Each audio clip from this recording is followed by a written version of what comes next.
All right, the guitar gods have spoken. We have to set up our gear a certain way, in a certain order. Am I going to get smited or struck down if I change that? Let's find out.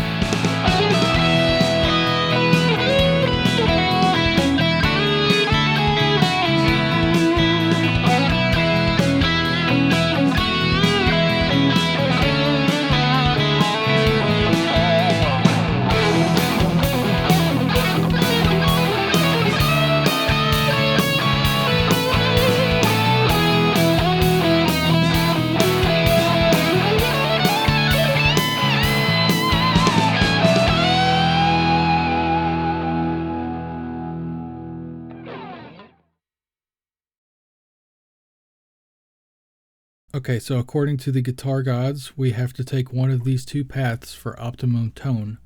So you start with your guitar, and out of your guitar, you hit your tuner first. And since the Helix doesn't have a tuner block that you can assign, we left it off of here. However, the tuner is always first. After that, you hit the volume pedal, and then the wah pedal or your pitch effects, then your compressors, and then your drive stages. So your fuzz, your boosts, your overdrives, and your higher gain pedals. And after that, you can take one of two paths. The left path will take you into your modulations, then your time-based effects, then your reverbs, and then straight into the input of the amp. So it's running everything in front of the amp. After your gains, and you take the right path, you go straight into the amp, and then go out the effects loop send, and go into your modulations, your time-based effects, then your reverbs, and then back into the return of the effects loop. So that's running all your effects with the effects loop. And again, according to the gods, we have to take one of these two paths for optimum tone. Or do we? Alright guys, this video is obviously all in good fun, but for me personally, I like to think of this topic like Captain Barbosa. It's more like general guidelines than actual rules. So let's head on over to HXEdit and check it out. Alright, so we have a basic tone set up here. So the amp is the Fender Deluxe Reverb model.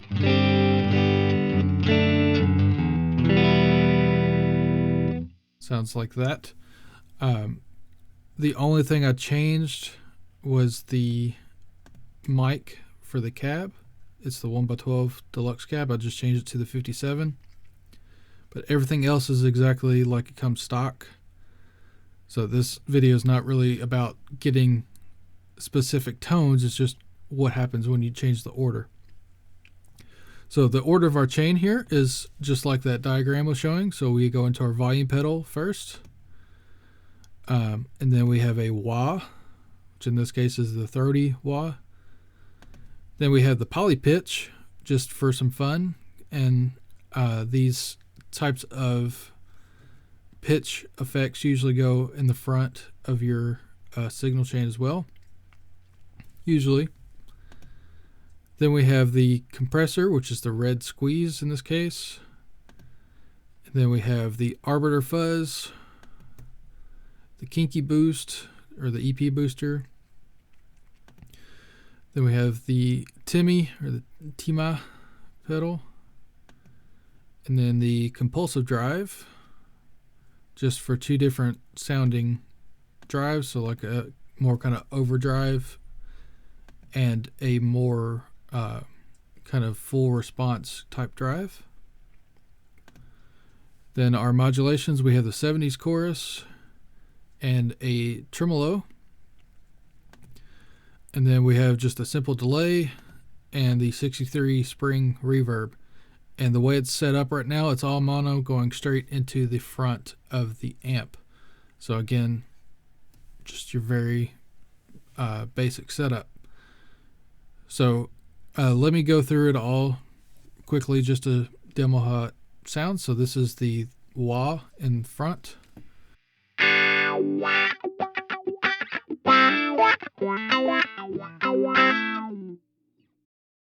And then, sorry, let me turn that off. the poly pitch.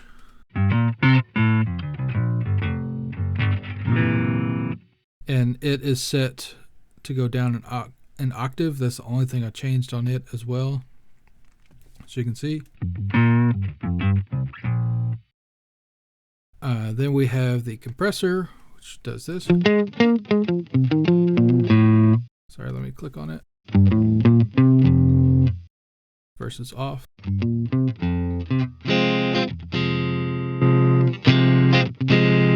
So it's really squeezing down. Then we have the arbiter fuzz.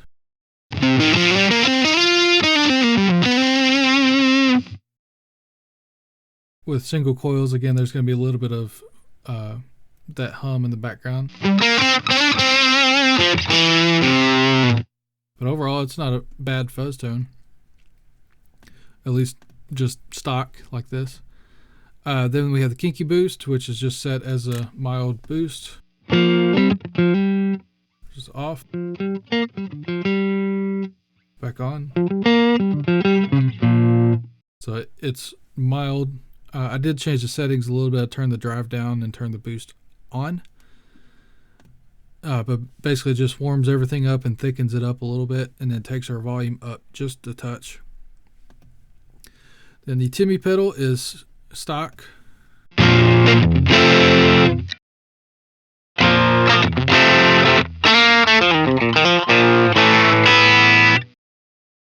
Versus off.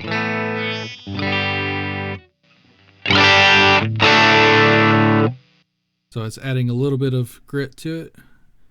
Then the compulsive drive.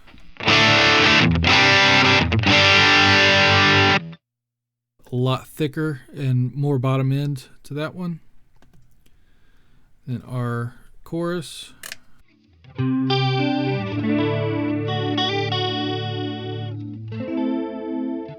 Again, just kind of your standard chorusy kind of stuff. Tremolo.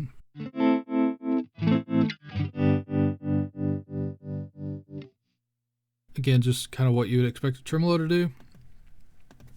Then the delay is just a simple delay. And I chose that one over like some of the modulated delays or the tape delays and stuff like that. I wanted it clean, and that way we can hear more of what the effects are doing to the delay signal rather than having an already affected delay sound. And then our spring reverb.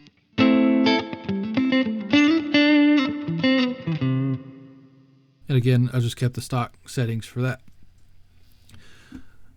So let's move some stuff around. So the first thing I've seen people talking about lately is the reverbs and how they don't like the stock reverbs. So this again is it right in front of the amp.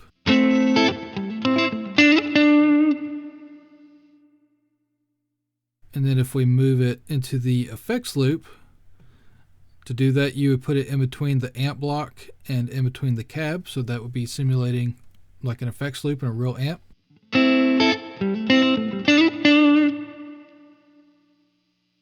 So it's a little more smooth, a little smoother that way to me. So back and front.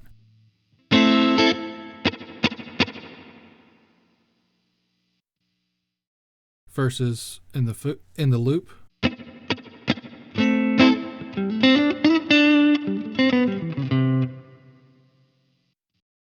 Again, in front. In the loop.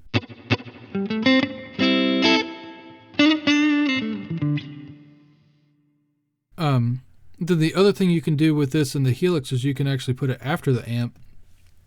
In real life, if you're running into an amp, you can't do this, but after the amp.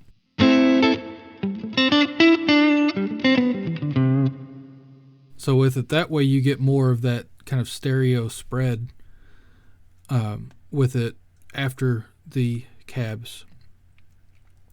So let's move it back in front of the amp. We're going to turn it off right now, and then let's just kind of work backwards here and go to our delays. So our delay in front of the amp.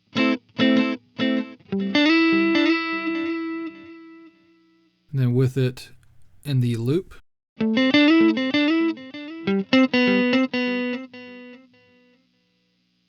This is again in front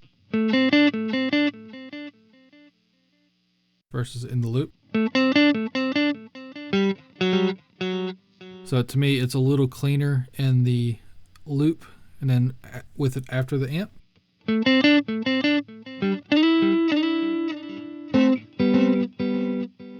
So I can't tell much of a difference with this particular delay after versus in the loop. The next step, let's see what happens when we add the delay and reverbs together, because normally the reverb will always come after the delay. So with them both on, with the delay first, it sounds like this.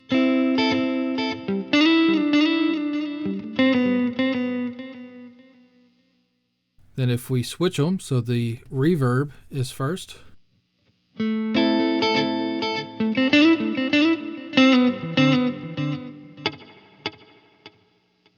So you get more of that spring sound in your delay rather than your clean delay sound being reverberated. And then let's see what happens when we put them in the loop. So this again is delay first.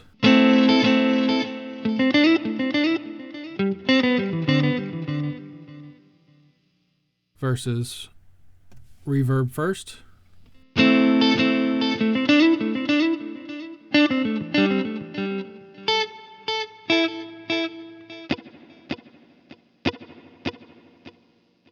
Again, so you get that kind of extra spring reverb with the delay in front of your reverbs.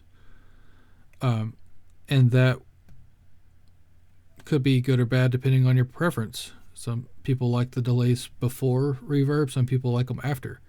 Personally, I like them before just because it's a little smoother, but again, to each his own.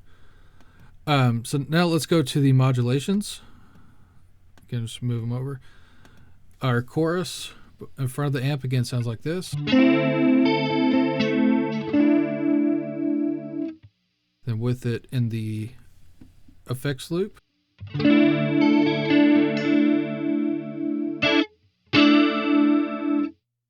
Versus in front again. In the loop. So again, to me, you get more lushness sounding through my headphones, at least that's what I'm hearing in the loop. And then after the amp.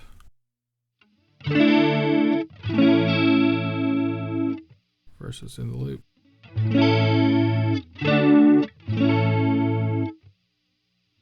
After.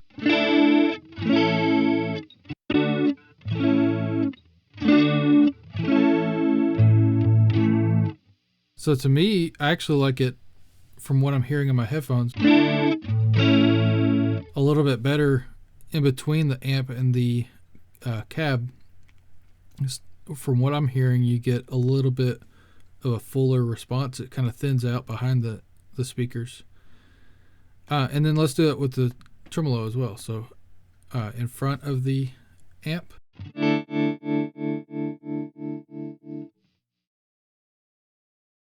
And then in front of, in the effects loop.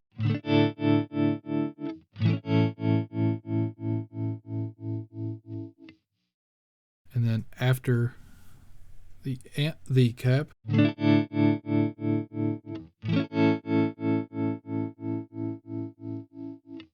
So to me, down here, I can't tell a huge difference.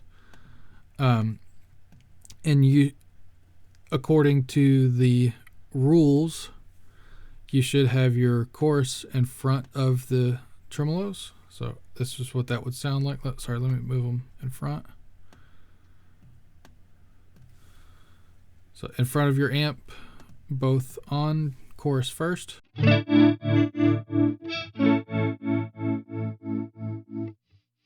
then chorus after the tremolo.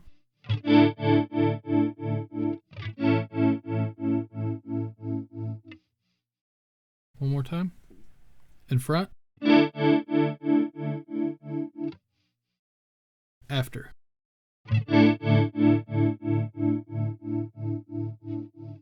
Then let's put them in the loop. So again, it'll be chorus first. And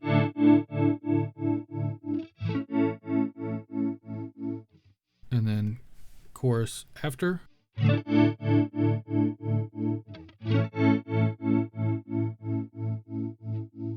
So with those two, I can't tell a huge difference, but where we will be able to tell a big difference is when we add the delay and reverbs. So adding those two back, I'm going to move this. Actually, I'm just going to delete the tremolo for right now, so we don't really need it right now. We might add that back here in a little while, but for right now, the chorus in front of the delay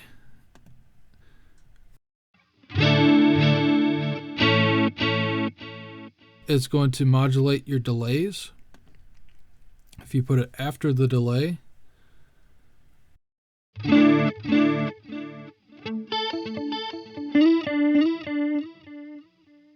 you still get that clean delay, but after that your repeats are modulated. Whereas before the delay, your first one is more modulated. Yeah. And if we put them in the loop, chorus first.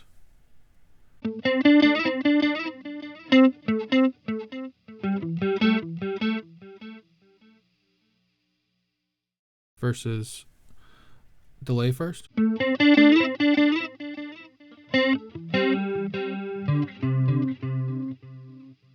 So again, both of them I think sound good like that.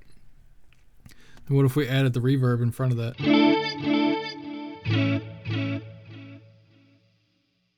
Or after? See how big of a difference that makes. Just in the loop. And after again. So that, where your reverb is at, really makes a big difference. So let's go on up here to our drives. So again, the compulsive drive is going to be our thicker kind of drive.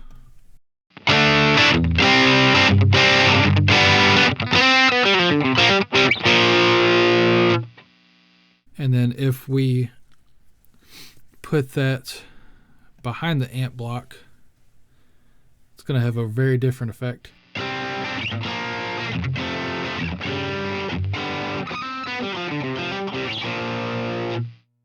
Again, in front.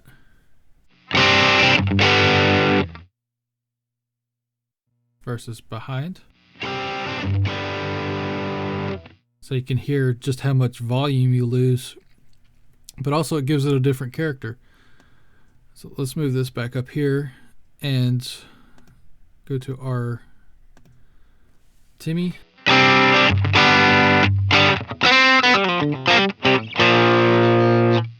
And in general, you want your light overdrives in front of your heavy overdrives. So that sounds like this.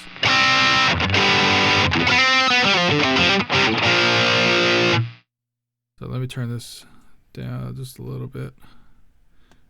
I'm going to turn that up. I'm going to turn the gain down just a little bit on the Timmy.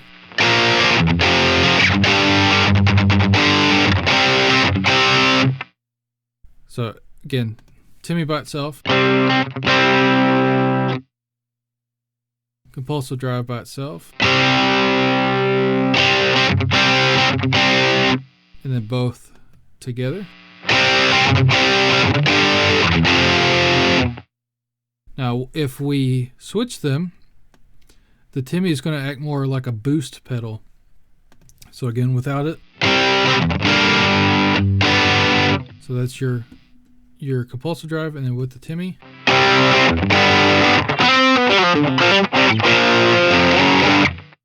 So it takes the overall level and boosts it, and then adds a little bit of gain to it, and then the EQ that we have on the Timmy. So if you wanted a general heavy distortion tone and then you needed a boost after it, you can put the overdrive after your big gain pedal and kind of get that. We can do the same thing with a normal clean boost pedal, so like the Kiki boost here.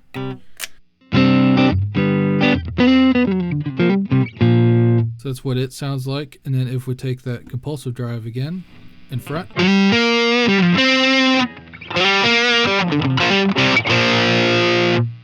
then again without the boost, with the boost,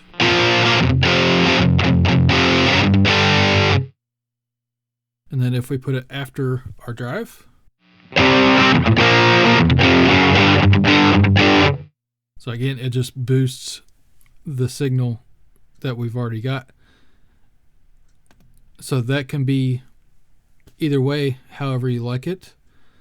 The one where it's going to make a big difference here is the fuzz. So the fuzz by itself.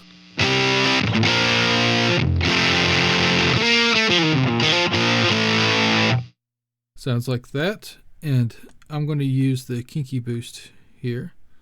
First, if we put it in front,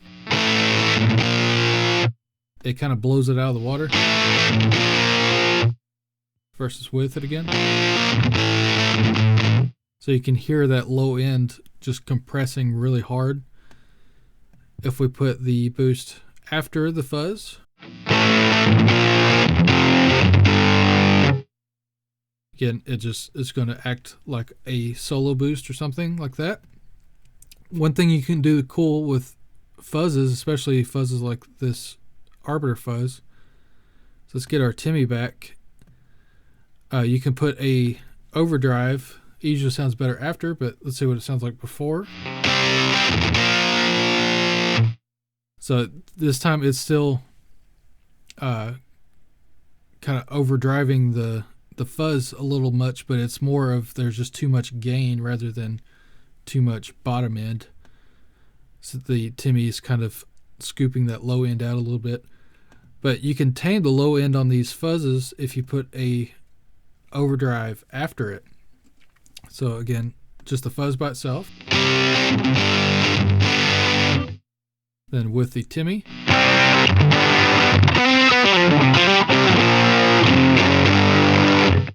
And you get a whole different kind of flavor of that fuzz pedal. And then again by itself. With the Timmy. So you may like that, you may not. But again, it's just different. Then let's work with this compressor. So in general, they want compressors to go first. So without it, then back with it. So again, you can hear it really squeezing and compressing. If we put that in the loop, it really compresses really hard. Then again with it off. With it. So that one you might have to either choose a different compressor or adjust the settings a little bit less sensitive if you're wanting to run it in the loop. And then if we turn on our overdrive, where is it? Here it is. Our compulsive drive. If we put the compressor on in front of it, versus with it off, on, it just kind of thickens everything up and makes it sustain longer, so you get in general just a bigger tone. If we put the compressor after, so here's with it off versus on,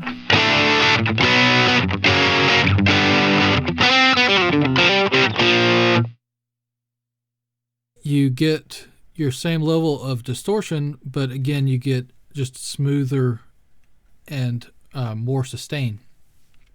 So it's not as hard clipping, or not as edgy. So again, that could be good or bad depending on how you prefer it. Then the wallet, let's do something with that real quick.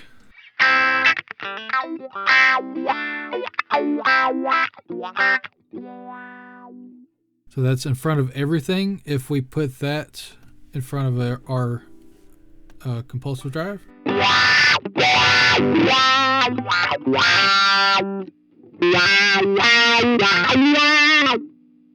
think everybody knows that sound. If you put it after your drive, it's going to sound like this.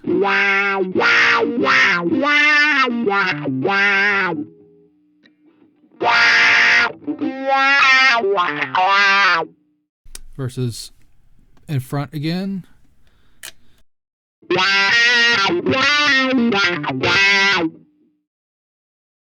After, one more time. Once it loads in. Come on. There we go. Then what if we put the wah in the loop here?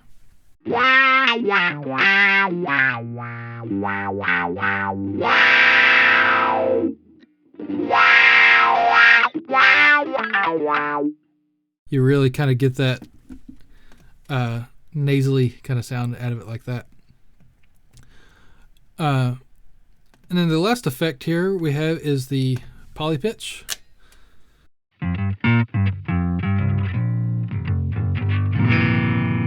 Sounds like that in front. See, yeah, I can't. Let me just delete some of these just so we can. There we go. We can drag it down.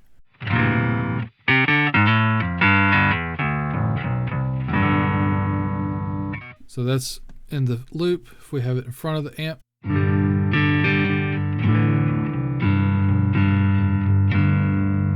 It's definitely a little smoother in front.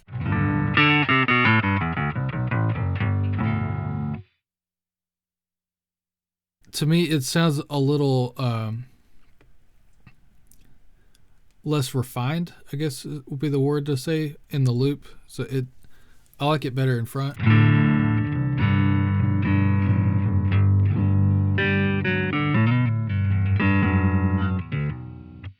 I'm going to move it back up here, and let's try it with our overdrive.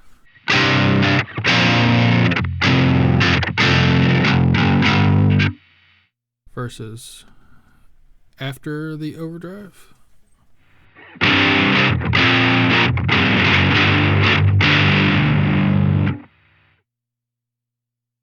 Again, with that one, I actually like it before, but I'm going to show you a trick here in just a second with that to make it more interesting. Then let's see what it works like with the fuzz.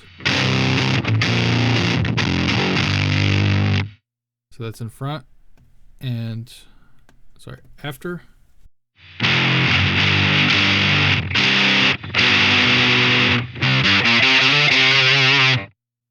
So again, that makes a big difference as to where in the chain you have it. With these poly pitch effects or the pitch effects, I like to actually drag them down so they don't go directly into the front of your overdrives and then they rejoin your signal afterwards. So that sounds like this with the fuzz.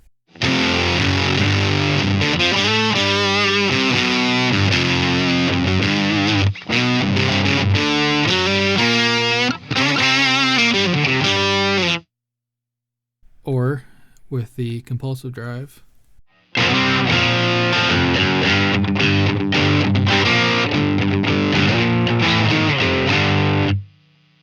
So you still have your drives intact, but you get that bottom end boost from the poly pitch. So that's a cool little trick that I like to do with these. I'm going to delete that for right now, and let's add our tremolo and all that back. So I was just using this one. So the tremolo, if we put that in front of our compulsive drive. I'm going to go ahead and take these off for right now. I'm going to take the wah off too. Have our tremolo in front of the drive.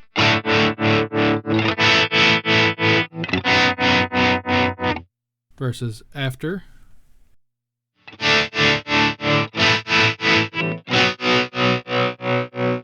Starts to almost sound like Green Day or something like that. So for me, having it before kind of cuts the drive off before it can really start to do what it's supposed to do. So with it after, you get that saturation back. Let's try with the let's do the phaser too, because this is an interesting one. Having it in front of your drives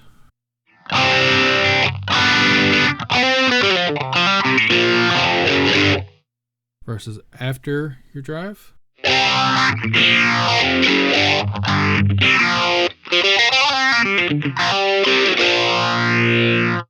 And then let's put it in the loop as well. So I'm going to take this chorus off too.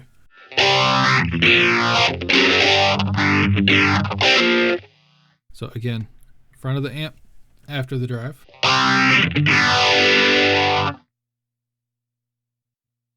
In front of everything.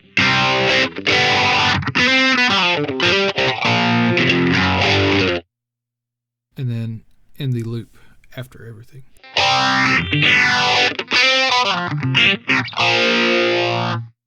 So that can make a big difference as well. With the last one, let's do our delays and reverbs again. So I had the simple delay, and our reverb was the 63 spring.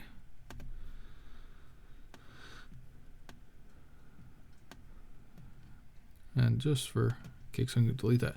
So we have our compulsive drive into the delay, into our reverb, and that's going straight into the amp.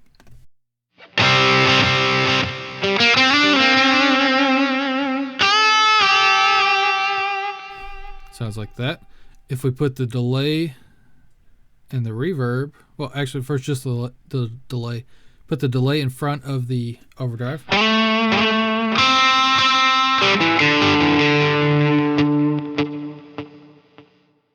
Versus the reverb in front as well.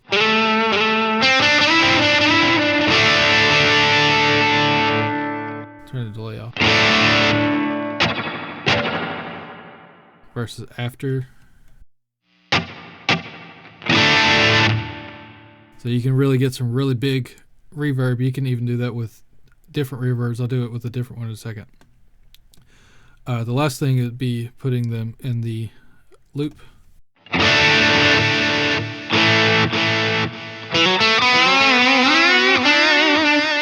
Which is, again, the traditional way to do things. Let's do one more thing with these delays. Let's get a plateau.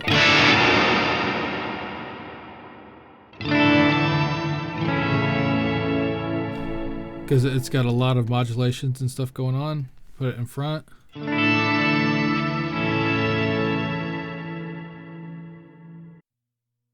After.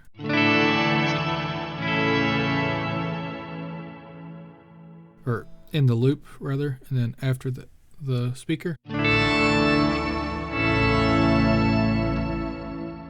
So for instance, that one I actually like it better after the cab because you get more of that octave effect and the stereo, which it's in mono, but you still get a wider field of sound.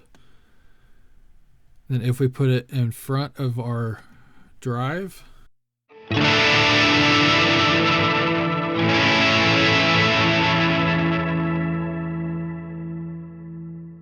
can hear our drive is kind of driving the reverb,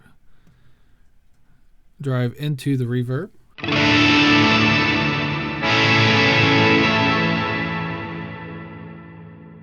And then with the reverb and the effects loop.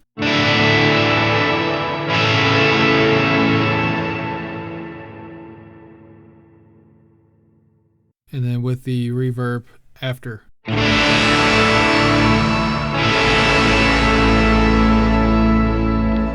You really get that sub octave after. So again, more like general guidelines than actual rules. There are no rules. Nobody's going to come saying you have to set it up this way versus this way, or it's going to sound the best set up like this versus like this. None of that matters. It's all what kind of sounds are you going for and what sounds good to you. Have fun, experiment. You may create the next iconic guitar sound. You never know, and you wouldn't have known if you didn't experiment like that. The gods aren't going to come down and smite you because you moved your reverb pedal in front of your distortion pedal or something. I don't know. Have fun. Thank you so much for watching the video. I hope you enjoyed it. If you did, leave it a thumbs up and consider subscribing. And also, for more information about me and what I do and guitar lessons and all that kind of stuff, there's links to my social media and my personal website. And you can also get in contact with me there or down in the comments. If you liked one thing versus the other or have ideas, leave some comments. Hope you all have a great day. See you later.